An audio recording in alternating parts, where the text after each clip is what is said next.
How did wet nurses impact childhood in the Middle Ages? Imagine a time when the survival of infants depended on the choices of their mothers and the women who cared for them. In medieval Europe, wet nurses played a vital role in shaping childhood experiences. These women provided breast milk and care to infants whose mothers could not or chose not to nurse them. This practice was especially common among the upper classes and nobility. Noblewomen often did not breastfeed their own babies. They faced social expectations, health issues, or simply wanted to have more children quickly. Breastfeeding can delay fertility, so hiring a wet nurse allowed them to conceive again sooner. This made wet nurses essential for ensuring that infants received the nutrition they needed during their early months. Given the high infant mortality rates of that time, their role was critical. Wet nurses typically came from lower social classes. Their work was often seen as low status and poorly paid. Despite this, they held a significant responsibility for the survival and upbringing of children, particularly in noble families. Contracts were sometimes created to outline the terms of wet nursing, highlighting its economic importance.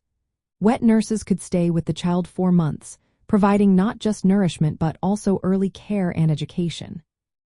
Culturally, wet nursing was closely linked to ideas about motherhood. The mother was often viewed as the first teacher and moral guide, starting with breastfeeding.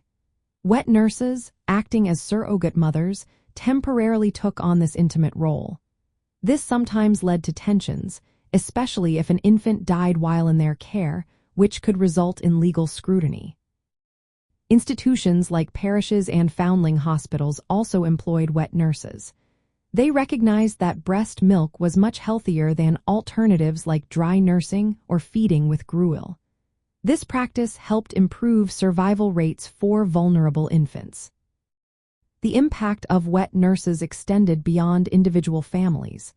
They allowed noble families to maintain their social status and manage family size. This created a distinct occupation for women outside their households. Wet nurses influenced early nutrition and care, shaping the social environment in which children grew up. In medieval Europe, wet nurses were more than just caregivers. They were key figures in the lives of many children, affecting their early development and the dynamics of family life. Their contributions were essential to the survival and nurturing of infants during a time when childhood was fraught with challenges.